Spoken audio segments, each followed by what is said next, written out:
The large meeting room was too cold as usual. William Carter thought the aliens probably did this on purpose. Make the humans uncomfortable, give themselves a small edge. After 3 years of these talks, he recognized all their little tricks. William adjusted his jacket and watched the blue-skinned Zalari diplomat across the table. High Counselor Zevtrax was speaking in that slow, patronizing tone that William had come to hate. As we have explained many times, Ambassador Carter, humans are simply not ready for advanced propulsion technology.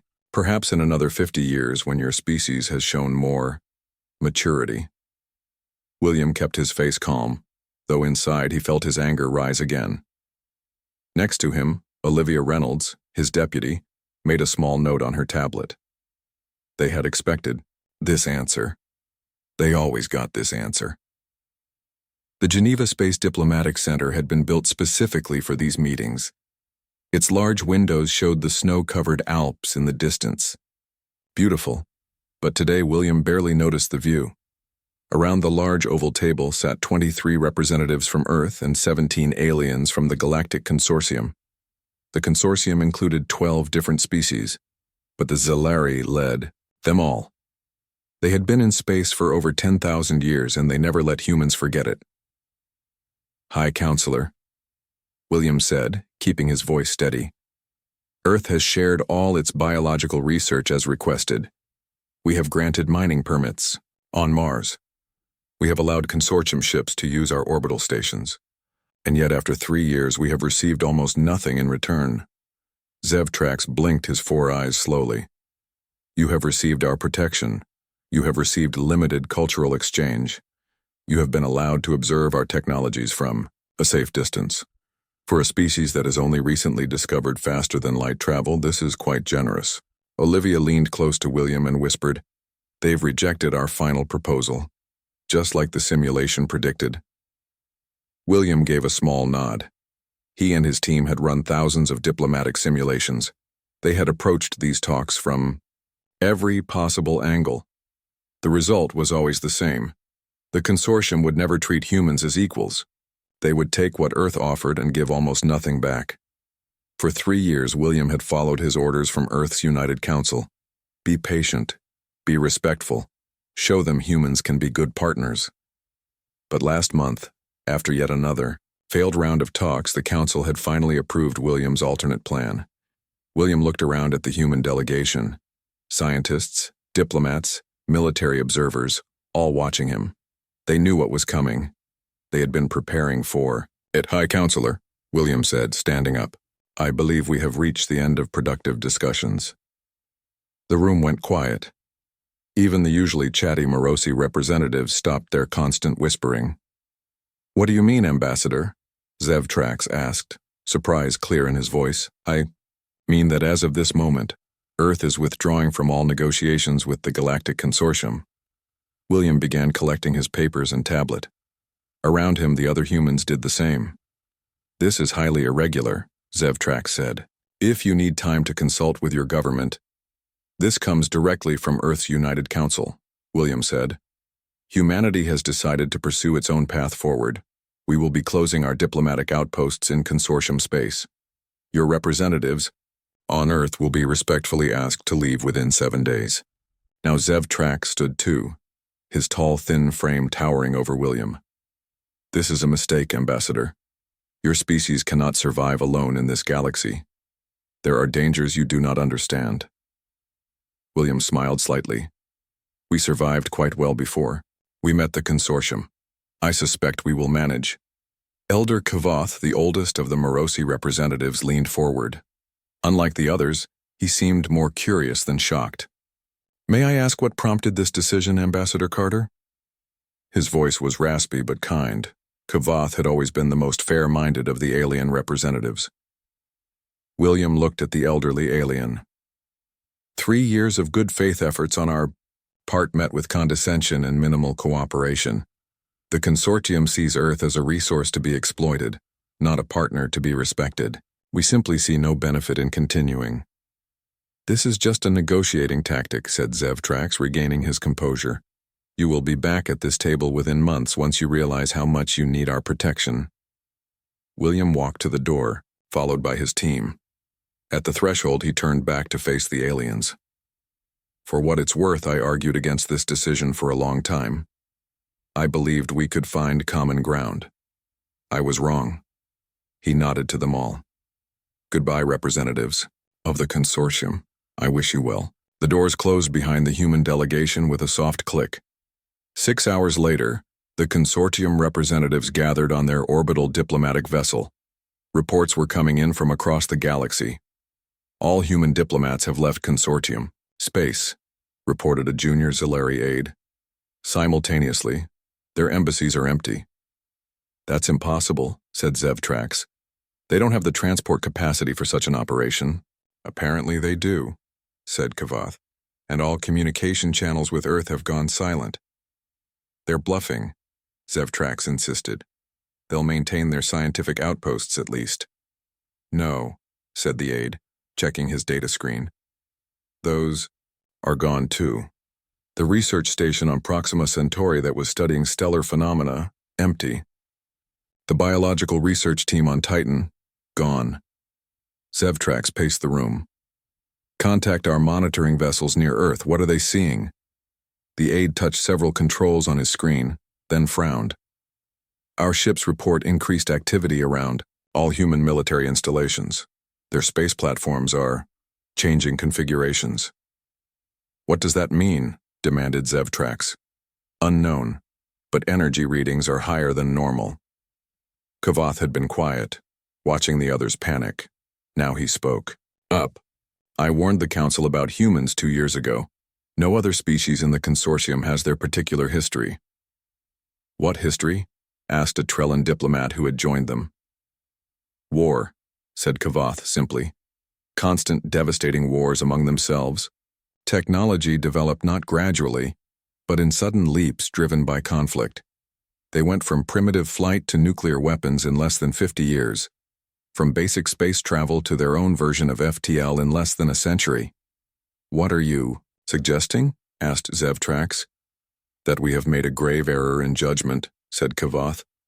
Humans don't think like us. When faced with a problem, they don't negotiate until they find a compromise everyone can accept. They compete. They innovate. And when truly challenged, the old alien's voice trailed off. What? Prompted Zevtrax. They unite, said Kavath. And then they overcome. I fear we have just witnessed the beginning of something none of us predicted. In his private quarters on the transport back to Earth, William Carter looked out the window at the stars. His communication device chimed. Yes, he answered. Ambassador, said the voice of General Alan Foster. Project Breakaway has begun. All teams report green status. Thank you, General, William said. How long until the first test? 6 months, maybe less. The scientists are saying your 3-year delay gave them exactly the time they needed. William smiled slightly. Good. Keep me updated. He ended the call and continued looking at the stars. For 3 years he had played the patient, hopeful, diplomat, all while Earth prepared for this day. Now the real work would begin. 8 months had passed since the humans walked away. 8 months of silence.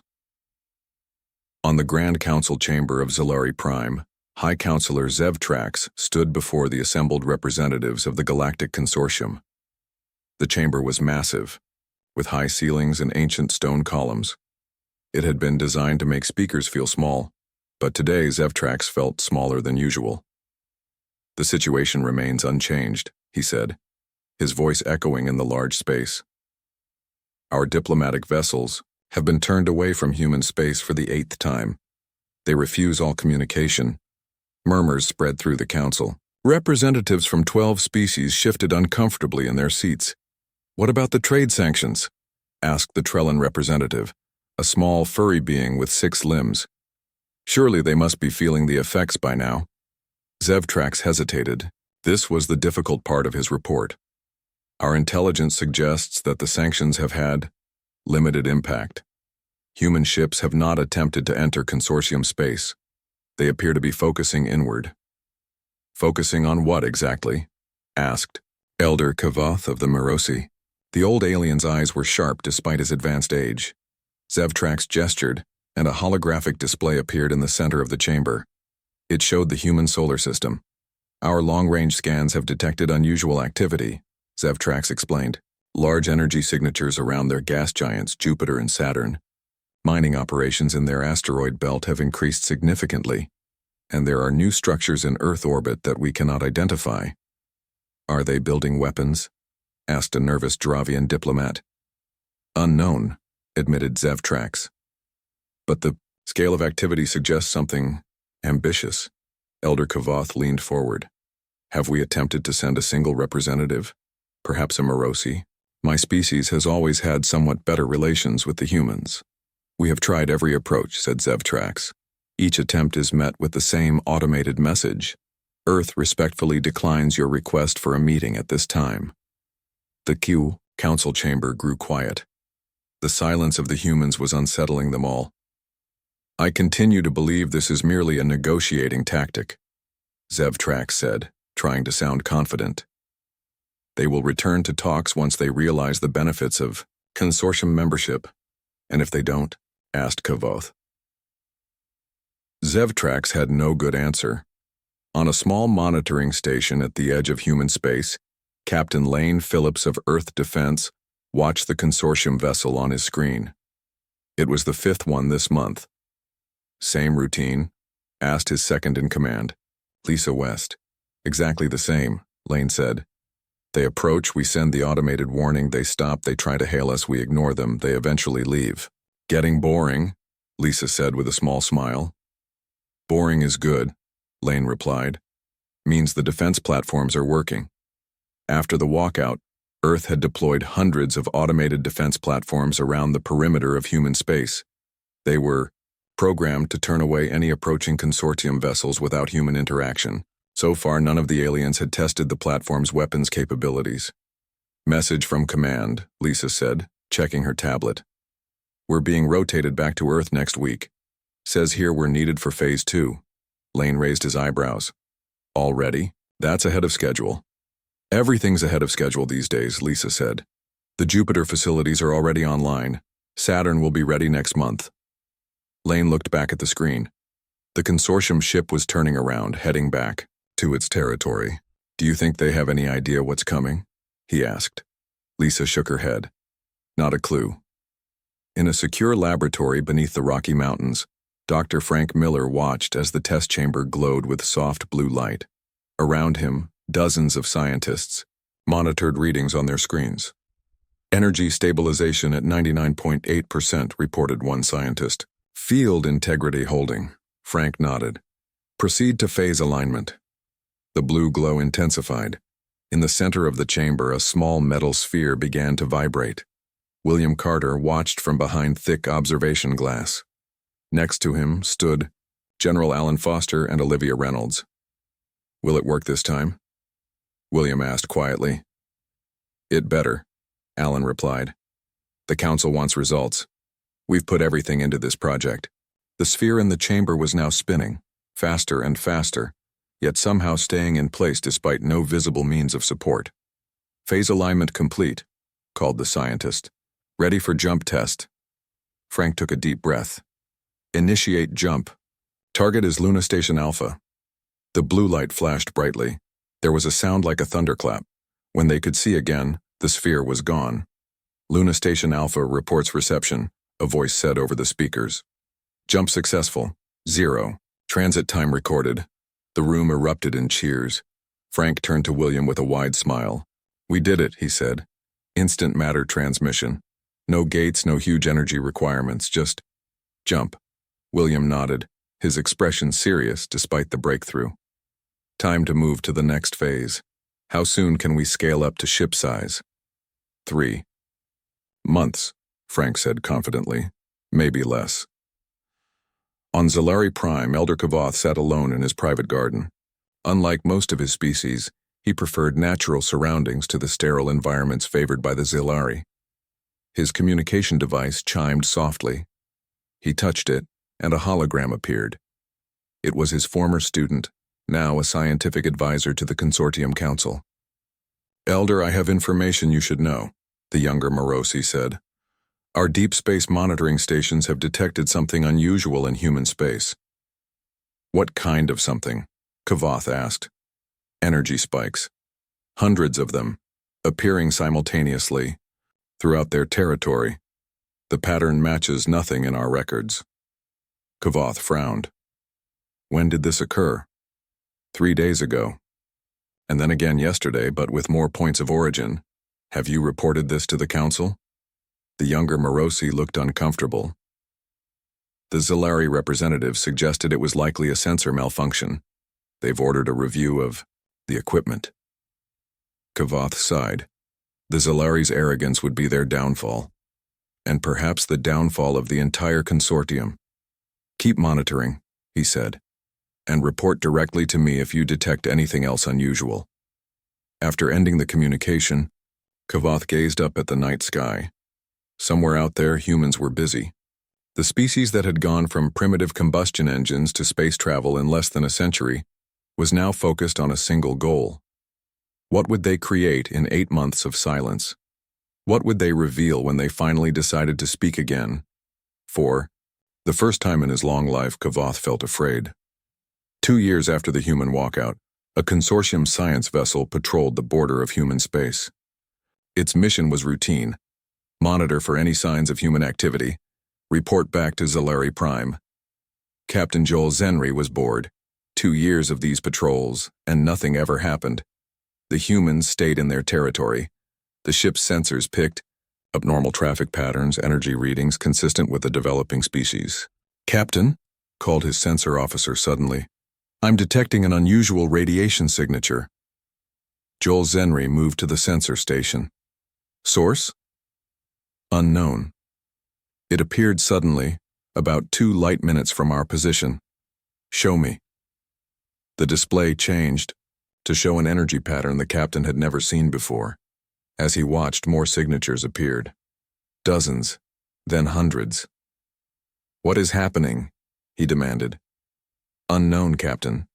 But the signatures are appearing throughout human space, all simultaneously. Joel Zenri felt a chill. Send a priority message to Zalari Prime. Tell them.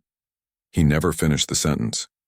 A human ship appeared directly in front of them, not at the edge of their sensor range, not dropping out of FTL travel with the usual energy flare. It simply appeared as if it had always been there. On its side were written words in the human language. Horizon. And with that, the silence ended. The consortium trading post at Arcturus was always busy. Ships from a dozen species arrived and departed daily, exchanging goods from across the galaxy. The station itself was a marvel of Zalari engineering, a massive ring structure that rotated, slowly to create artificial gravity. Station manager Drell Vorn was reviewing cargo manifest when the alarms began to sound. What is happening? He demanded, looking up from his desk. His assistant, a young Trellin, was staring at a monitor with white eyes. Unknown ship, sir, it just appeared. No approach vector, no gate activation, it's just there. Drellvorn moved to the monitor. The ship was small by consortium standards, sleek and silver. It was definitely of human design. Impossible, he muttered. The nearest human settlement is weeks away, even at maximum FTL. They're hailing us, the assistant said. Drellvorn hesitated, then nodded. Put them through. The screen changed to show a human female with short brown hair and a crisp blue uniform. Arcturus, station. This is Captain Sandra Mitchell of the research vessel Horizon, representing the Human Expansion Directive. Request permission to dock for trade discussions. Drellvorn stared at the human. How did you get here? Our sensors didn't detect any approach. Captain Mitchell smiled slightly. We used our new jump drive. We left Earth space 23 minutes. Ego 23 minutes. The station manager felt dizzy. That journey should have taken at least 3 weeks using the fastest consortium ships. I need to consult with consortium authorities before granting docking permission, he stammered. Of course, Captain Mitchell said. We'll wait. 2 hours later, the Horizon was docked at the station. Captain Mitchell and her first officer, Jack Nelson, sat across from a hastily assembled group of consortium officials, including 2 Zalari who had rushed from a nearby system. Explain how you arrived here, demanded one of the Zalari, Science Director Velmox. I believe I already did, Sandra said calmly. We used our jump drive technology. It allows us to travel between any 2 points in space without passing through the space between. That's impossible, Velmox said. Such technology would require energy levels beyond what your species could produce. Jack smiled. That was true 2 years ago. Things have changed. What things? Asked the second Zalari. Many things, Sandra replied. When the consortium refused to treat us as equals, Earth's United Council decided we needed to become self-sufficient. All human research was directed toward a single goal: developing technologies that would free us from dependence on the consortium. She touched a small device on her wrist, and a hologram appeared above the table. It showed a complex diagram that the consortium officials couldn't understand. Our jump drive doesn't rely on your gate network. It doesn't require the massive energy expenditure of traditional FTL. And as you can see, it can be fitted to ships, much smaller than your vessels. The consortium officials stared at the hologram in shock. This is just the beginning, Jack added. We have more to share with those willing to trade fairly. Sandra opened a small case she had brought with her. Inside were data crystals glowing with soft blue light. These contain technical specifications for our jump drive technology, she said. Earth is prepared to share this with any species or world that agrees to our new trade terms. What terms? Asked Drelvorn, finding his voice at last. Equal exchange. Fair pricing, no political demands. Sandra looked at each alien in turn. What the consortium refused to give us we are now offering to others. The Zalari officials looked horrified. You can't do this, Velmox said. The consortium controls all interstellar technology sharing. Not anymore, Sandra replied. She stood up.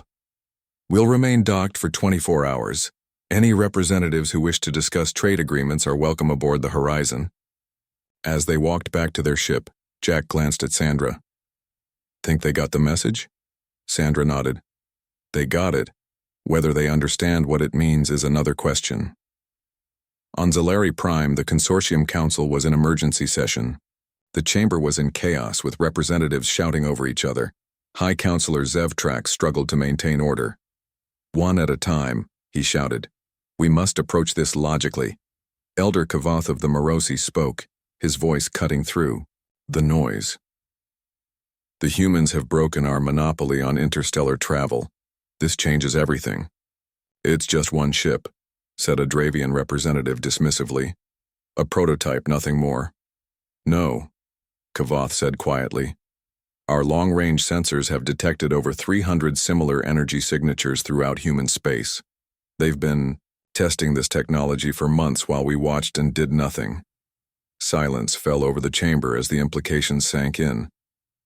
What do they want? Asked a Trellan diplomat. What they've always wanted, Kavoth replied. To be treated as equals. Zevtrax looked grim. It's too late for that. They've gone beyond us now. Reports indicate they've already made contact with 15 non-consortium worlds. They're offering their technology with minimal restrictions. The economic impact, began the Dravian, will be devastating, finished Kavoth. The gate network is the foundation of our power. Control of faster-than-light travel has kept the consortium dominant for millennia. The humans have just made it obsolete. In the Horizon's engine room, Sandra placed her hand on the smooth metal casing of the Yao jump drive. It hummed softly, almost like it was alive. Beautiful, isn't it? Asked Frank Miller. The scientist had insisted on joining this first diplomatic mission. After all, the jump drive was largely his creation. It changed everything.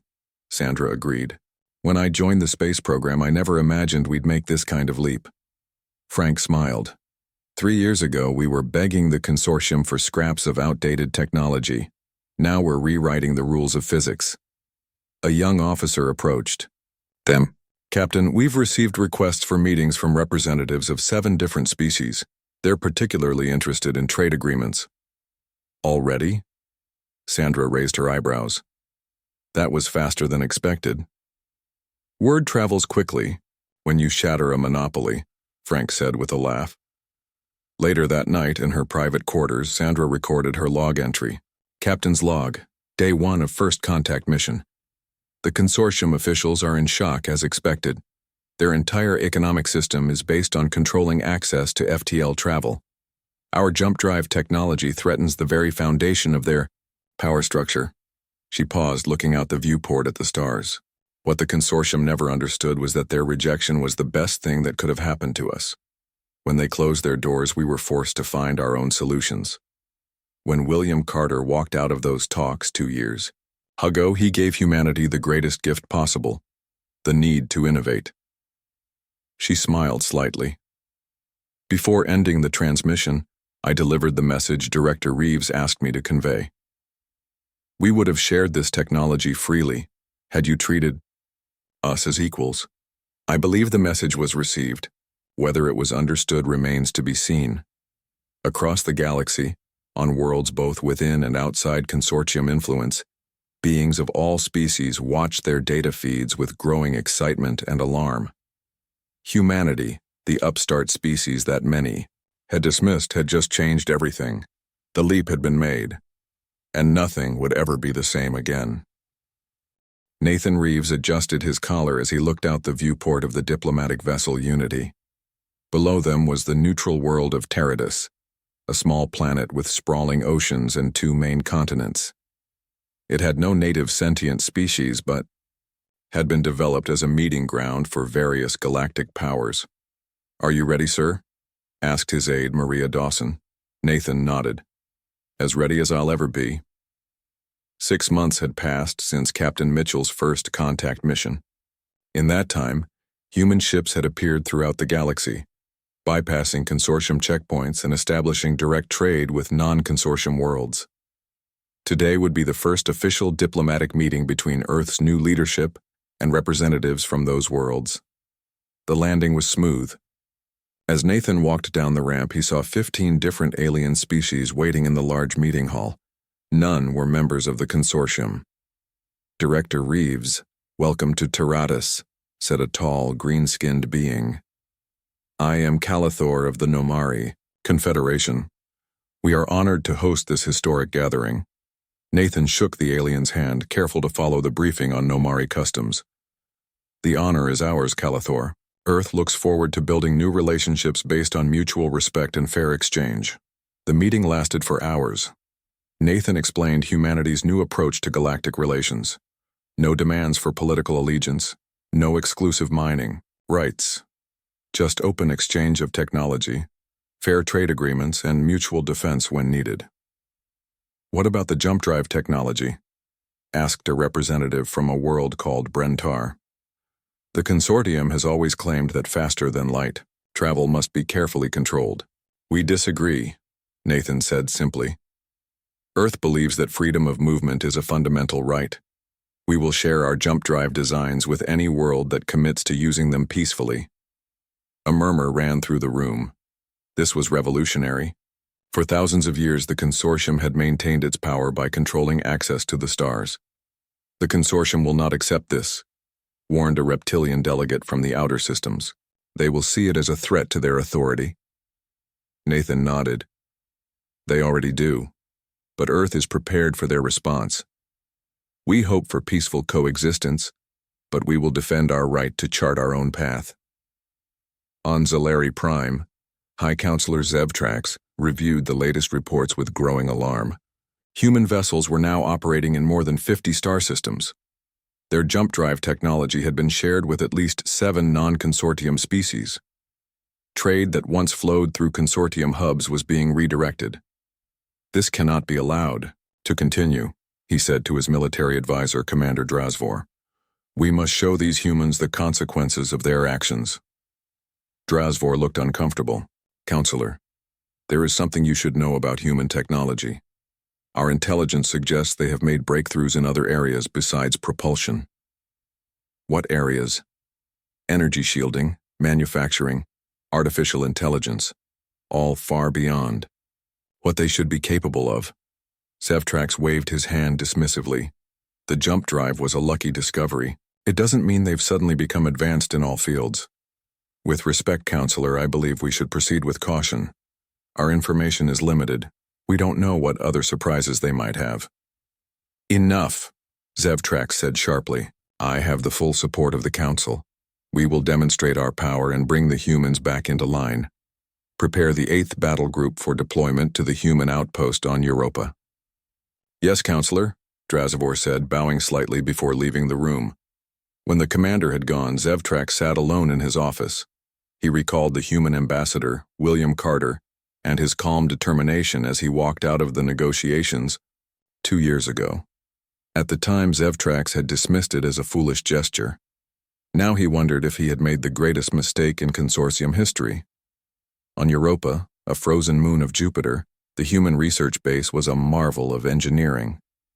Built beneath the ice, it housed over 300 scientists and support staff. Its primary purpose was testing new applications of jump drive technology. Base Commander Olivia Reynolds, formerly William Carter's deputy during the failed negotiations, was reviewing security protocols when the alert came through. Consortium Battle Group detected entering the system, reported her security chief, Ben Harris. 8 capital ships, multiple support vessels. Olivia's expression didn't change.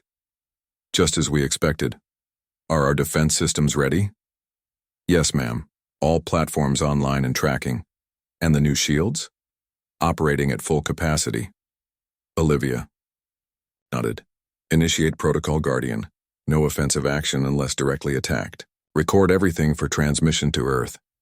In space above Europa, the consortium fleet took up attack positions. On the lead vessel, Fleet Commander Traziven addressed his officers. Our mission is clear. We will destroy this human outpost as a demonstration of consortium power. Once complete, we will broadcast the recording throughout the galaxy. The humans must learn that defying the consortium has consequences. The weapons officers began targeting the base below the ice. Energy. Readings built up as the massive cannons prepared to fire. Weapons locked, reported the tactical officer. Ready to fire on your command. Trazven straightened his uniform. This would be a defining moment in his career. Fire. Brilliant beams of energy shot from the consortium ships, cutting through space toward Europa's surface. They struck and seemed to vanish. Where they should have carved massive craters in the ice, there was nothing. No explosion, no destruction. What happened? Demanded Trazven. Unknown, Commander. Our sensors indicate the weapon's fire simply disappeared. Fire again. All weapons. The fleet unleashed its full arsenal. Again, the energy weapons and projectiles seemed to hit an invisible barrier and vanish. Suddenly, small objects appeared around the consortium ships. They were smooth silver spheres, each no larger than a shuttlecraft. What are those? Trazvan asked, a note of worry in his voice for the first time. Before anyone could answer, a soft blue light emanated from the spheres. It washed over the consortium vessels like a gentle wave. And then, nothing happened. Report, ordered Trazvan. Sir, all weapon systems are offline, said the tactical officer, his voice strained. Engines are not responding. Life support and artificial gravity still functional. We're being hailed, said the communications officer. It's from the human base. Trazvan hesitated, then nodded. Put it through. A human female appeared on the screen. Consortium Fleet, this is Commander Olivia Reynolds of Europa Research. Base, your vessels have been temporarily disabled. You have not been harmed, and your ships will be fully functional again in 24 hours. Consider this a demonstration of our defensive capabilities. This is an act of war, Trazven shouted. Olivia's expression remained calm. No, Commander. An act of war would have been destroying your fleet in response to your unprovoked attack. Instead, we chose to show restraint. Your ships will be towed back to consortium space by automated vessels. Please use this time to reconsider your approach to human relations. The transmission ended. Throughout the fleet, stunned silence fell over the consortium crews. They had expected an easy victory. Instead, They had been neutralized without a single shot fired in return. On Earth, William Carter watched the recording of the incident with Nathan Reeves and General Alan Foster. "They took the bait," William said quietly. Nathan nodded. "The demonstration worked perfectly. The Guardian defense system performed exactly as designed. And now the entire galaxy will know," said Alan. "We could have destroyed them, but chose not to." William looked thoughtful. "The message is clear. Humanity isn't seeking war or dominance. We just want to be left alone to follow our own path." "Do you think they'll understand?" asked Nathan. "Some will," William replied. "The wiser ones already do. The rest, well, they'll learn eventually." The three men looked at the final image on the screen, the disabled consortium ships being gently towed away by sleek, unmanned human vessels. It was a powerful symbol of the new balance of power. The revelation was complete. Humanity had not only caught up to the galaxy's oldest civilization but had surpassed it. And they had done it not through conquest or aggression, but through innovation driven by necessity. The galaxy wouldn't just panic now. It would have to adapt to a new reality. 5 years had passed since humanity walked away from the negotiating table. 5 years that had changed the galaxy forever. The once mighty Galactic Consortium was now just one of several major powers. The human-led coalition, as it was now called, included 27 worlds across 15 species. Unlike the hierarchical consortium, the coalition operated on principles of technological sharing, collaborative defense, and fair trade. On a space station orbiting the neutral world of Proxima Centauri, delegates gathered for a historic summit. After years of cold relations, the consortium had finally requested formal talks with human leadership. The station was a marvel of human engineering, a massive ring with gardens, living quarters, and meeting spaces designed to accommodate beings from dozens of different species. President Eleanor Adams of the Terran Alliance stood at the window of her private quarters, looking out at the stars. She was a tall woman with silver hair and sharp blue eyes. In her previous life, she had been a scientist specializing in xenobiology. Now she led humanity in its new role as a galactic power. "Madam President," said her aide, "the consortium delegation has arrived. They're being escorted to the conference room now." Eleanor nodded. "Thank you, Paul. Is Ambassador Carter ready?" "Yes, ma'am. He's waiting to join you." William Carter had aged in the past 5 years. His hair had gone fully gray, and lines had deepened around his eyes. But he stood straight and confident as he greeted Eleanor. "Madam President," he said with a small bow, "this is a day I wasn't sure would ever come." "You started this journey, William," she replied. "It's fitting that you're here to see it through." Together they walked to the grand conference room at the center of the station. Inside, delegates from both the coalition and consortium were taking their seats around a large circular table. At the head of the consortium delegation was a familiar face, High Counselor Zevtrax. The Zalari leader had also aged.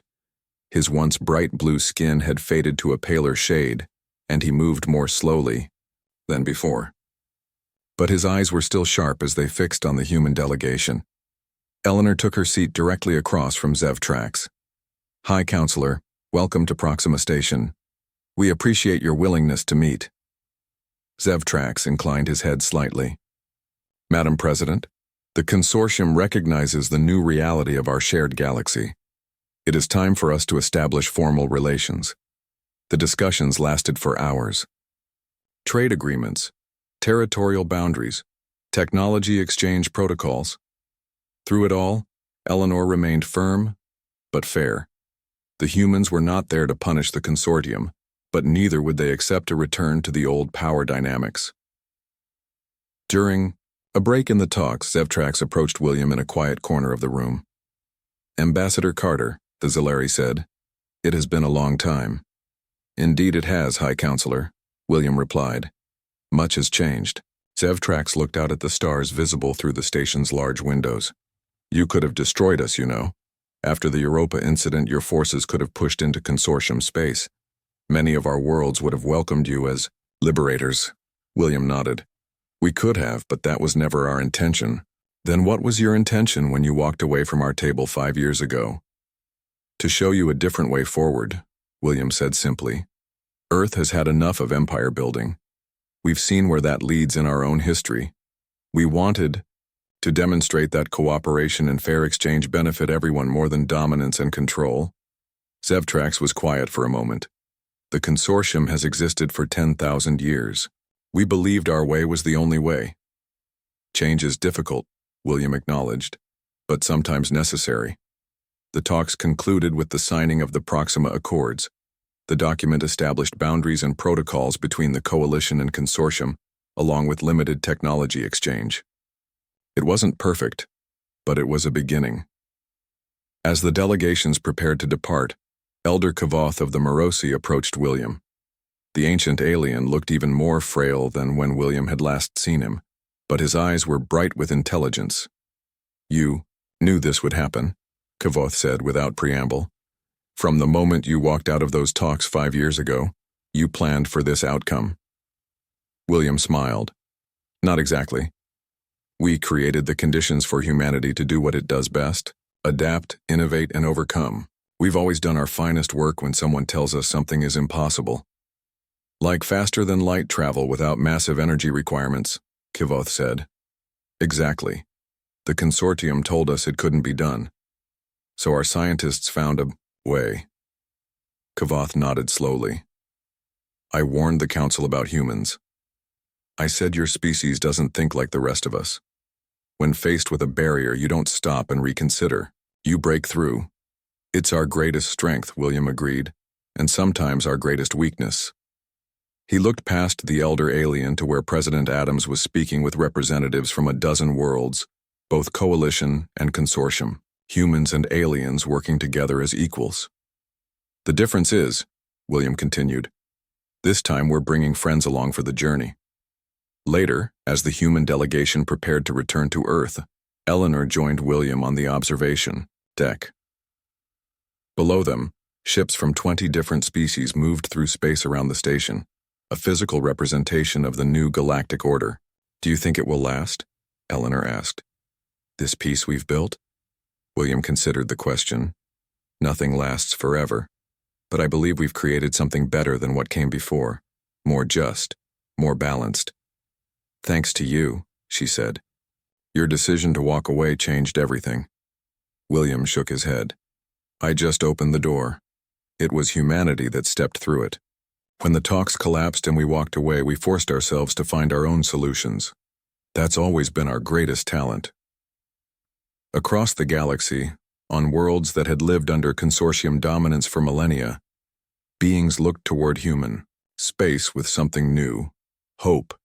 The rigid hierarchy that had governed galactic affairs for thousands of years was giving way to a more flexible, cooperative approach. In research labs on Earth and its colonies, the next generation of innovations was taking shape. Not technologies designed to secure power or dominate others, but to connect, to heal, to explore. The jump drive had been just the beginning. William Carter, the diplomat who had walked away from the negotiating table and changed the course of galactic history, smiled as he watched the stars. The panic was over. The new balance had begun, and humanity was just getting started.